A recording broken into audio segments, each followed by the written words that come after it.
polvo de las minas generalmente o los polvos industriales, sino que también guarda relación con otras patologías o que pone en riesgo a la aparición de otras patologías. Vamos a ver un poco de lo que es la asbestosis, que también es altamente prevalente, ¿no? Y que está relacionado con lo que acabamos de mencionar, sobre todo con el cáncer de pulmón, cáncer de pleura. ¿Cómo se hace el abordaje clínico diagnóstico? ¿Cómo ustedes se van a enfrentar al paciente de estas características?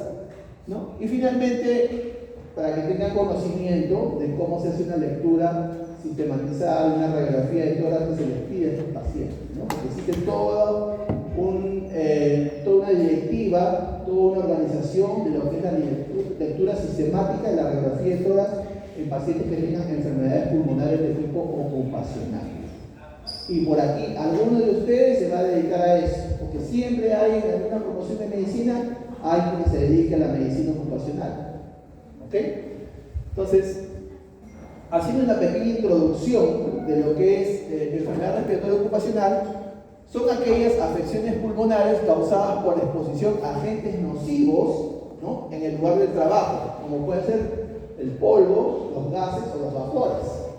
Es por eso que existen leyes que rigen en todos los países con respecto a lo que es la seguridad en el trabajo, ¿no? Ninguna persona en la actualidad, en pleno siglo XXI, se le va a ocurrir ir a trabajar sin ninguna protección respiratoria, si va a trabajar en un área minera o una fábrica donde exhalan vapores irritantes, etc.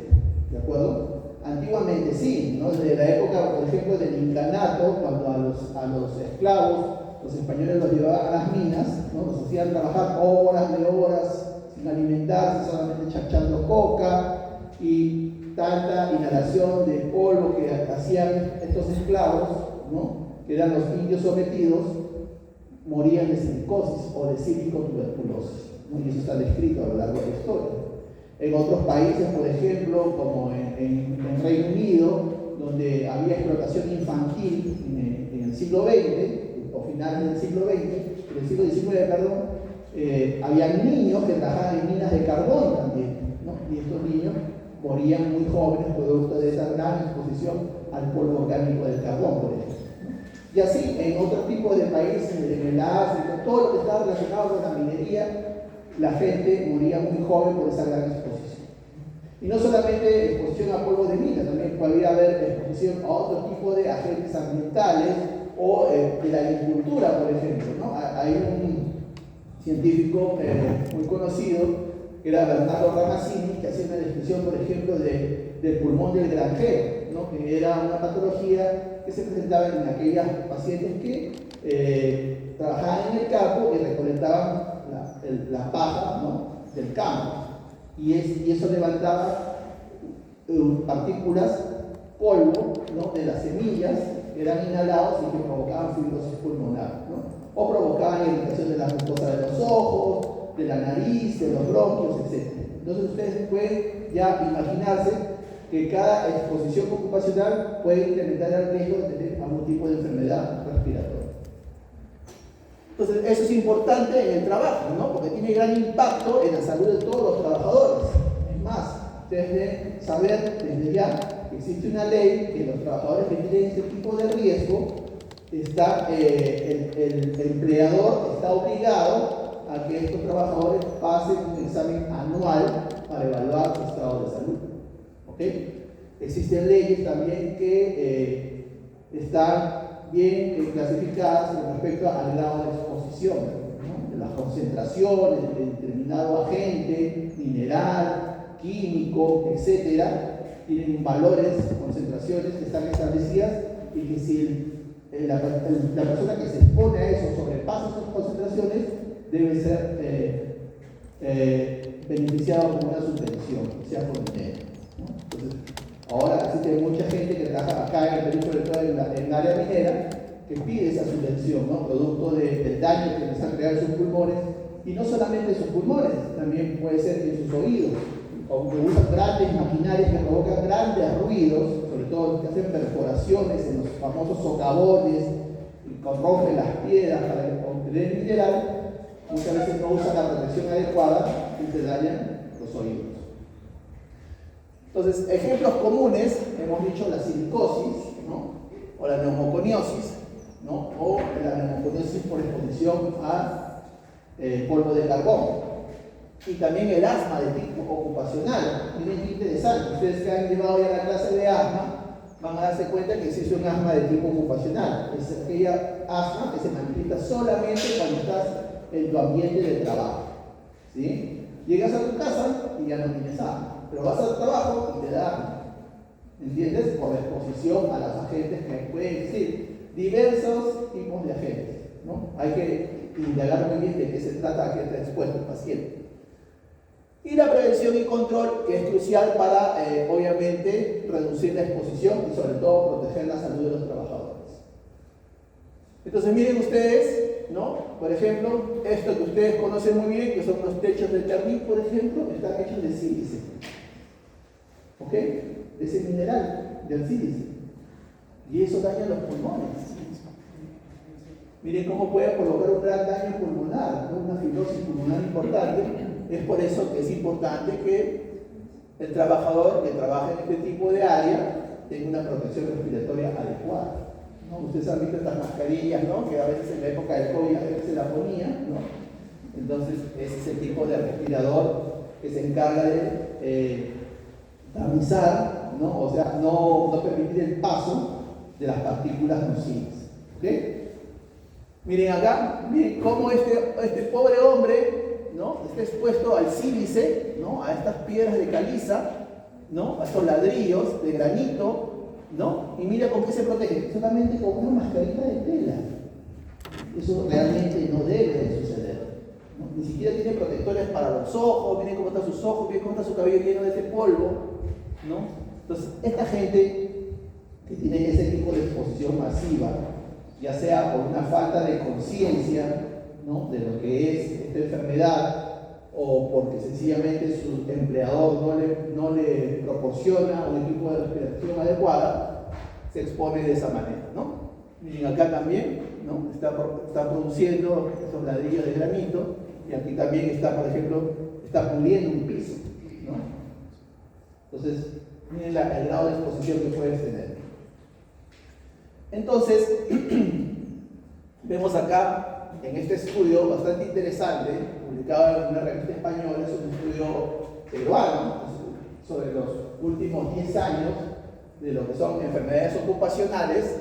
Vemos que a la cabeza están las hipoacusias, ¿no? O sea, la disminución de la agudeza auditiva, la sordera por los ruidos y la neumoconiosis, ¿no? Miren ustedes a lo largo de los años cómo han sido los más prevalentes. Esos son los que llegan a la consulta diaria, ¿no?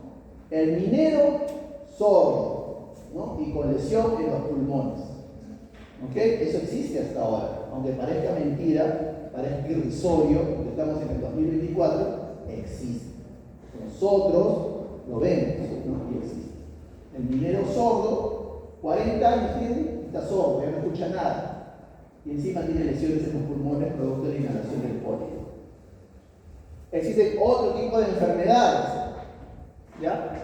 Pero intoxicación a magnesio, componentes de mercurio, lesiones en la piel, etc. Pero los más prevalentes son la hipoacusia y la neumoconiosis.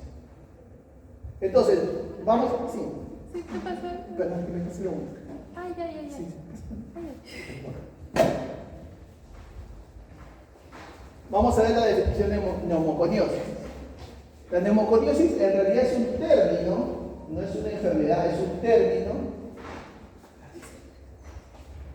que abarca un conjunto de enfermedades derivadas de la acumulación del polvo inorgánico en los pulmones y reacciones que se pueden provocar en los tejidos, ¿no? Del organismo debido a su presencia. ¿Okay? O sea, es un término que abarca un conjunto de enfermedades. ¿Sí? Neumoconiosis por sílice se llama silicosis. Neumoconiosis por carbón, pues eso es neumoconiosis por polvo de carbón. Neumoconiosis por exposición a berilio, que es un metal, se llama beriliosis, ¿no? Y así. Muy bien, exposición al asbesto, asbestosis, ¿no? Entonces, existen otro tipo de enfermedades ocupacionales que no son producto de inhalación de polvo de mineral que también pueden estar relacionados con la agricultura. Por ejemplo, los que recolectan algodón, ¿no? ¿Eso cómo se llama? Se llama bisinosis, ¿no? Los que trabajan con estaño, estañosis. Es decir, el término osis significa, el sufijo osis significa degenerativo, ¿no? Que es producto de una degeneración del tejido afectado, producto de la exposición de la gente, que es el prefijo, ¿no? Entonces, estas neumoconiosis están dentro de otro gran grupo de enfermedades, ¿no? Que son las enfermedades pulmonares intersticiales difusas, las famosas EPIC. ¿Ok?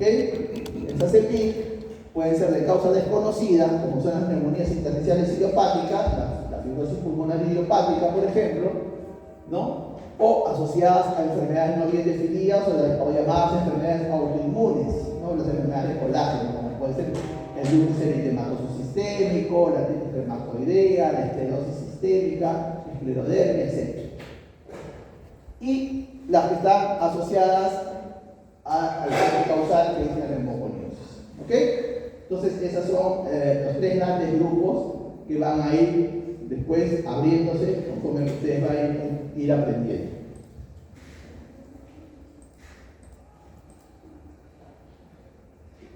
Tipos de neumoconiosis. La más frecuente, la silicosis, exposición a sílice, polvo mixto, ¿no? La neumoconiosis de los mineros de carbón son las más prevalentes. Si ustedes les preguntan cuáles son las neumoconiosis más prevalentes, la silicosis y la neumoconiosis por exposición al carbón.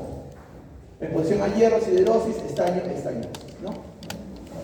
¿Qué es lo que hay que hacer como médicos, ¿no? Cuando enfrentamos este tipo de pacientes? Existe un plan de manejo desde el punto de vista epidemiológico, desde el punto de vista clínico y desde el punto de vista radiológico. Epidemiológico quiere decir por el ambiente donde se desempeña el paciente, ¿no? ¿Qué tipo de trabajo está haciendo? Clínico por las manifestaciones que tiene producto de la exposición prolongada. Y radiológico, las lesiones que se ven en los estudios de imágenes. Entonces, todo esto tiene que haber un manejo conjunto. No puede ser aislado, no puede haber un manejo conjunto. Vamos a hablar de la silicosis, ¿no? De la exposición al sílice, ¿no? Esta es la formulación del sílice, ¿no?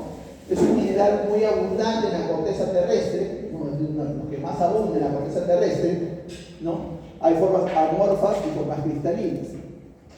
Las formas amorfas generalmente son muy poco patogénicas, pero cuando se someten a temperaturas altas, se vuelven cristalinas y esos cristales de sílice son los responsables de causar enfermedad. Son los que producen la fibrogénesis del tejido pulmonar.